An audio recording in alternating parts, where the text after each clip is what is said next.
नाज़रीन, तालीम वारे सूबाई वज़ीर सैयद सरदार शाह चयो आहे त उस्तादनि जो कमु एहतजाज न पर पढ़ाइणु आहे। उस्तादनि जो कॉन्ट्रैक्ट पूरो थियण खां पोइ पको करण जी समरी मोकिले छॾी आहे। IBA पास उस्तादनि सां हू वाइदो थो करे त खेनि पको कयो वेंदो। सैयद सरदार शाह धरती TV जे रिपोर्टर शबीर लाशारी सां ख़ुसूसी ॻाल्हि ॿोल कई आहे। वधीक छा चवणो अचो त ॾिसूं।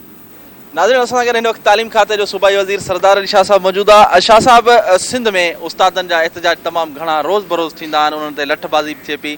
तव्हां जहिड़े वज़ीर हूंदे उस्तादनि सां एॾियूं ताज़ियूं छो पियूं थियनि कराची में, छा चवंदो? अरे ताज़ियूं असां कोन था कयूं ऐं उस्तादनि खे बि सोचणु खपे त उनजे मुतालबे जी नोयत छा आहे। जेको बि जाइज़ मुतालबो आहे उहो असां हिननि जे एहतजाज खां पहिरीं ई मञूं था ऐं उन मञण लाइ असीं पंहिंजो उपाउ वठंदा आहियूं। पेटेल फर आया, उन्हनि जो मुतालबो हुयो, जाइज़ मुतालबो हो, अपग्रेडेशन जो हो, असां उहो क़बूल कयोसीं। असां उन हवाले समरी बि असां मूव अॻु में ई करे चुका हुआसीं। हाणे जेसि ताईं हीअ असांजा जेके साथी वेठा आहिनि हिते JST वारा ऐं ECT वारा, हिननि खे ख़बर आहे त हिननि खे ऑफर ऑर्डर मिलियो हो 2018 में टेस्ट ॾींहुं हुयूं त जॾहिं 3 साल हिननि जा प्रोबेशन पूरा थींदा त उनखां पोइ रेगुलर थींदा। जीअं 3 साल हिननि जा पूरा थिया त समरी हिन जी रेगुलराइज़ेशन जी मूव थी चुकी आहे।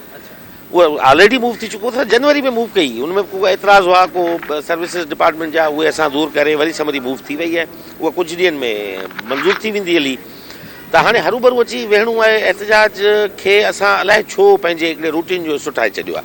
हा, एहतजाज थींदो आहे, जाइज़ आहे। ऐं सिविल सोसाइटीअ जे जेके बि तनज़ीमूं आहिनि, जीअं उस्तादनि जूं तनज़ीमूं आहिनि, उनजे आऊं ख़िलाफ़ु न आहियां। उनजे हक़ में उन पंहिंजे जाइज़ मुतालबनि लाइ करे सघनि था, पर जेके मुतालबा ऑलरेडी मंज़ूर थियनि पिया उहे त कनि न। हाणे उनखां सवाइ असांजा मुतालबा आहिनि त क़ौम जा ॿार नथा पढ़ायो, क़ौम जे ॿारनि खे टाइम ॾियो, पढ़ायो। पंहिंजी स्कूल जेका तव्हांजे घर में आहे उन घर में तव्हांजी पोस्टिंग थियल आहे, पंहिंजी UC में पोस्टिंग थियल आहे, उते तव्हां नथा पढ़ायो।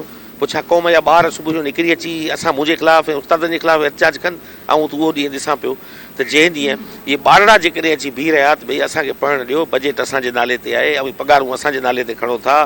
अॼु आऊं वज़ीर वेठो आहियां त उन्हनि जे नाले ते वेठो आहियां। जेकॾहिं एजुकेशन जी बीट में को सहाफ़ी जेकॾहिं रिपोर्टिंग पियो करे त उहो उन्हनि ॿारनि जे नाले ते पियो करे। उहे ॿार जेकॾहिं असांजे ख़िलाफ़ु था अची मुज़ाहिरो कनि त उहो ॾींहुं केॾो ॾुखियो हूंदो, तव्हां तसवुरु कयो। चवंदुसि त भई पहिरीं एहतजाज खां पहिरीं तव्हां मिलो। जेकॾहिं असां तव्हांजो मसइलो हल न पिया कयूं त पोइ तव्हांखे हक़ तव्हां जिते खपे उते वञी एहतजाज कयो।